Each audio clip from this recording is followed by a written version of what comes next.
sera sympa. Oui, je vais le présenter avec Simon, mais au final il n'était pas dispo ce soir, donc je vais le faire tout seul. On parle de nature, on parle de jeux vidéo, on parle d'apprendre la nature et on parle d'animal crossing. Première chose, vous constatez qu'on a une perte globale de contact avec la nature qui est causée par l'urbanisation et les progrès technologiques. Et ça a des effets sur notre santé publique, notamment en causant du stress et de l'anxiété. Ça cause aussi une perte d'intérêt pour les sujets de conservation et ça cause aussi des pertes de connaissances écologiques. C'est ça qui nous intéresse aujourd'hui. Pendant la Covid-19, notamment, on a été très isolés de la nature, puisque beaucoup d'entre nous ont été confinés chez eux.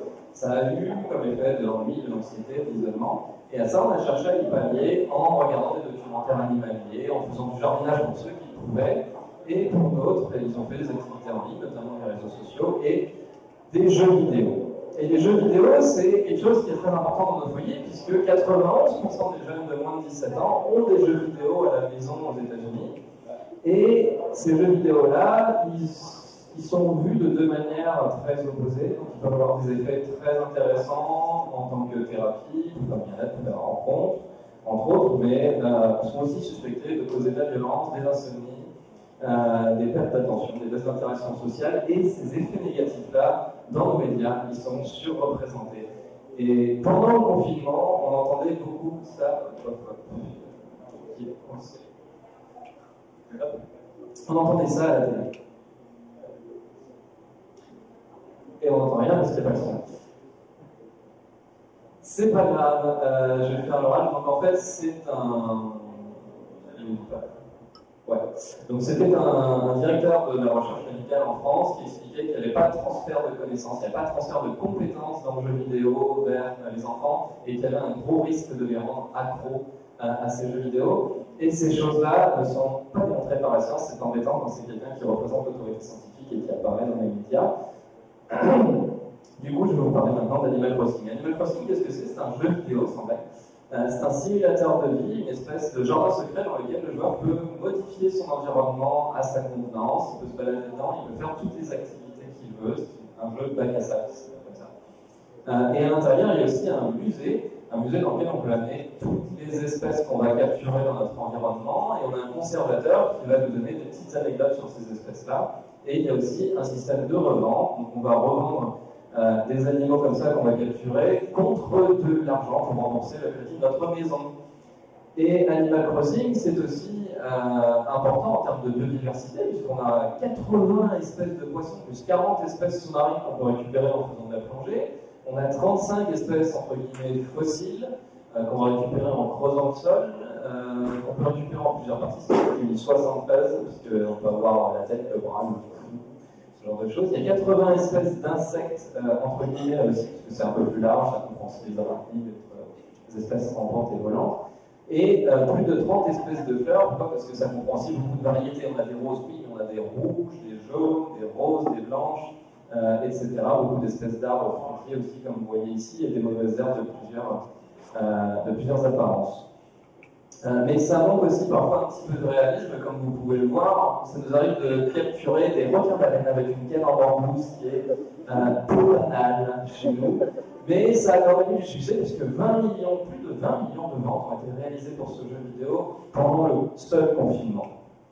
Et du coup, avec Simon, on s'est dit, mais si à chaque fois qu'on capture une espèce, donc c'est le centre du jeu, parce que c'est aussi le centre de l'économie du jeu, et qu'on a le nom de l'espèce qui nous est donné avec un petit moyen mnémotechnique pour le mémoriser, est-ce qu'on n'est pas en train d'apprendre à reconnaître les espèces à travers ces représentations-là? Est-ce que les joueurs ont appris à reconnaître des organismes en jouant à Animal Crossing?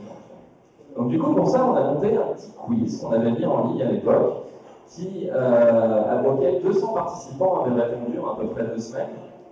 Et parmi ces 200 participants, il y avait 78 joueurs et 122 non-joueurs. À ces gens-là, on leur a demandé des questions sur leur genre, leur âge, on leur a demandé de se noter eux-mêmes sur l'échelle de 1 à 10 en fonction de leur connaissance de la nature au début du test. Et on leur a demandé aussi des questions sur leur hobby, c'est-à-dire est-ce que vous avez un jardin, est-ce que vous avez un aquarium, est-ce que vous mangez souvent du poisson, est-ce que vous allez pêcher, des choses qui nous permettraient éventuellement de faire des proxys sur l'identification des animaux. Ensuite, le quiz en lui-même était comporté de 56 identifications pour chacune des catégories que j'ai énumérées plus tôt. avec 28 espèces du jeu et 28 espèces qui ne sont pas présentes dans le jeu. Et enfin, on a demandé aux joueurs, aux personnes, en fait, aux répondants, s'ils étaient joueurs ou non, et s'ils étaient joueurs, à quel jeu Animal Crossing ils avaient joué, ce genre de choses. Et on leur avait laissé aussi un petit espace commentaire open space. Le quiz ressemblait à ça, donc on avait une photo de l'organisme. Alors, vous vous dites bien que pour les fossiles, c'était un peu plus compliqué, donc on avait soit une photo des squelettes, des fossiles, soit on avait une représentation, une vue d'artiste de l'organisme au moment où il était encore à peu près en vie. Et on avait 4 réponses possibles. Donc 3 réponses comprenant évidemment la bonne réponse, et 2 autres réponses qui donnaient des noms d'organismes ou des organismes qui ressemblaient un petit peu à l'organisme qu'on voyait en photo, et une réponse je ne sais pas. Et on a encouragé les joueurs, les participants pardon, à répondre je ne sais pas s'ils ne savaient pas. Première chose, c'est qu'on nous a prévenu qu'on ne leur donnerait pas le score. À la fin, c'est pas un quiz en mode ouais je suis meilleur donc je vais le refaire, etc. jusqu'à avoir un score parfait, parce que sinon ça aurait complètement biaisé nos données. On ne check pas Google évidemment, et si on n'est pas sûr, on clique sur je ne sais pas. Et les joueurs ont très bien joué le jeu, on n'a pas eu de doublons ou quoi que ce soit. Il y a eu évidemment beaucoup de gens qui nous ont donné leur score, mais voici les résultats. Pour les espèces d'Animal Crossing, on a vu que pour chacune des catégories, les joueurs étaient les meilleurs. Un peu moins pour les plantes, nous voyons venir. Et pour les espèces qui ne faisaient pas partie d'Animal Crossing, ce qui est intéressant, c'est que les joueurs étaient aussi largement meilleurs pour les insectes et les fossiles, qui sont peut-être un petit peu des catégories geeks. Mais les non-joueurs étaient meilleurs pour les poissons un petit peu, puis beaucoup pour les plantes. Mais en soi, le type d'organisme expliquait les scores, et globalement, les joueurs étaient meilleurs pour Animal Crossing. Maintenant, pour les plantes, j'aimerais faire une petite parenthèse là-dessus, c'est que premièrement, entre les non-joueurs et les joueurs, il y avait une différence d'âge. Les non-joueurs, ils étaient plus vieux, avec 36 ans de moyenne, et du coup, en étant plus vieux, ils ont plus de chances d'avoir un jardin, d'avoir des plantes à la maison, et de savoir reconnaître les plantes en allant à leur jardin. Ils ont aussi plus d'argent pour se le permettre.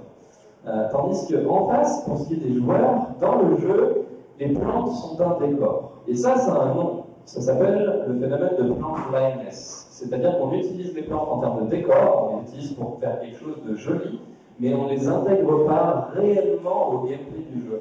Les plantes dans Animal Crossing n'ont pas une grande valeur marchande. On va les reproduire entre elles pour faire des jolies choses, comme ici pour faire de l'ornement. Puis après, d'autres joueurs n'auront carrément rien à cirer de faire des plantes partout et faire un joli décor. Ils vont juste jouer au jeu dans un environnement un petit peu plus sauvage. Et du coup, ils vont garder un environnement très nature et en soi assez pauvre derrière. Et ça a un effet aussi sur notre vision et sur la conservation, c'est qu'aux États-Unis, alors que 57% des espèces en danger c'était des plantes, seulement 4% des financements pour les espèces en danger sont alloués aux plantes. Mais on était quand même content parce que, au total, les joueurs étaient très largement meilleurs sur les espèces classées, donc toutes catégories confondues, et en face de ça, les non-joueurs et les joueurs étaient équivalents en termes de score sur les espèces ne faisant pas partie d'Animal Crossing. Et du coup, ça confirmait totalement notre hypothèse. Et on était très contents. Les joueurs ont bien un meilleur score sur les organismes du jeu. Et en plus de ça, ce qui était marrant, c'est que le petit quiz, on leur a demandé de s'auto-évaluer avant le questionnaire sur leur connaissance en nature. Et ben, ils étaient complètement là-dedans. C'était d'ailleurs notre meilleure manière d'apprécier le score des joueurs. Donc, autrement dit, sur les 200 répondants, les 200 personnes avaient déjà prédit quel score ils allaient avoir derrière. C'était très amusant. Là, je vais vous faire un petit aparté pour les arachnophobes. Cachez-vous les yeux, fermez-les, parce qu'apparemment, on a eu des commentaires là-dessus, et je vais vous dire de les rouvrir quand on aura passé la diapositive. Maintenant, je vais vous parler de la mygale à pattes rouges. La mygale à pattes rouges, c'est un organisme qu'on retrouve dans le jeu, et qui dans le jeu s'appelle tarentule. Tarentule en français, tarantula en anglais. Pourquoi? Parce qu'en anglais, c'est la Mexican Redknee tarantula, et le problème, c'est que les tarentules, chez nous, le nom vernaculaire correspond à une toute autre espèce, l'Icosa tarantula. Et ici, c'est la mygale. Et du coup, ça a eu un effet sur notre questionnaire, puisque cette espèce faisait partie du questionnaire. C'est que 25% des joueurs ont correctement identifié la mygale, alors que 31% des non-joueurs en face l'ont trouvé, mais 56% des joueurs ont fait erreur en disant tarentule, alors qu'en face, le score des non-joueurs par rapport à la réponse mygale à pattes rouges était globalement équivalent. Et en plus de ça, il y a eu très peu de je ne sais pas. Donc les joueurs étaient très sûrs de leur réponse talentueux, comparativement à l'ensemble du test, et qui était une erreur, sortant d'une erreur de traduction. Donc quand on fait des jeux comme ça, de la communication, c'est pas de la communication scientifique, c'est juste une erreur de traduction, ça a des conséquences sur nos connaissances naturalistes derrière, donc il faut faire très attention à ça. Ensuite, la question qu'on avait demandé aux joueurs en particulier, c'était ce qu'ils pensaient qu'ils avaient eu une réponse correcte grâce à Animal Crossing. 75% des joueurs avaient répondu oui, là on était contents aussi. Et est-ce qu'ils ont fait une recherche après capture? Et ce qui était amusant, c'est que Simon et moi, on avait une vision très différente de ce résultat-là. Moi, j'avais trouvé ça très cool que 40% des gens avaient été chercher sur Google après qu'ils avaient capturé un organisme des informations supplémentaires sur l'animal. Tandis que Simon disait, ouais, mais quand même, il y a 60% qui ne l'ont pas fait. Et ça, on l'a retrouvé aussi un petit peu dans les commentaires, c'est-à-dire que beaucoup avaient parlé, encore une fois, de la famille des araignées par rapport au quiz, que peut-être le quiz était trop long, qu'il était trop difficile, je veux connaître mon score. Mais on avait eu d'autres commentaires qui nous disaient oui, merci, grâce à Animal Crossing, Animal Crossing m'a aidé, et pas seulement, on avait aussi des réponses concernant d'autres références de pop culture, comme Pokémon, qui nous avait aidé à identifier certains organismes comme la monite, ou le petit dinosaure, qui nous avait aidé à identifier encore une fois d'autres fossiles. Alors au final, est-ce que Animal Crossing, c'est un jeu éducatif? Oui, on a montré qu'il y avait un transfert de connaissances qui s'était opéré via Animal Crossing, mais ce n'est pas un jeu qui a un but éducatif. D'ailleurs, 58% des joueurs n'ont pas fait de recherche, comme le soulignait Simon. Il y a aussi du progrès à faire sur les informations. Par exemple, le conservateur là, il donne des anecdotes très courtes sur les animaux, et il est entomophobe, c'est-à-dire qu'il a peur des insectes. Et ça peut être rigolo sur le moment, mais ça peut aussi transmettre une espèce de phobie par rapport aux insectes pour les joueurs en bas âge. Et ensuite, quand on va visiter le musée, il faut ramener le même organisme capturé dans la nature pour avoir l'anecdote à nouveau. Sinon, on a juste le nom de l'organisme qui est indiqué au musée avec la date de capture et la personne qui a capturé. Et enfin, ce jeu est quand même centré sur une exploitation capitaliste du vivant dans le but de collecter des espèces de plus en plus rares pour les revendre de plus en plus cher et pour pouvoir s'acheter de plus en plus d'objets derrière, on payer un plus gros crédit pour avoir une plus grosse maison.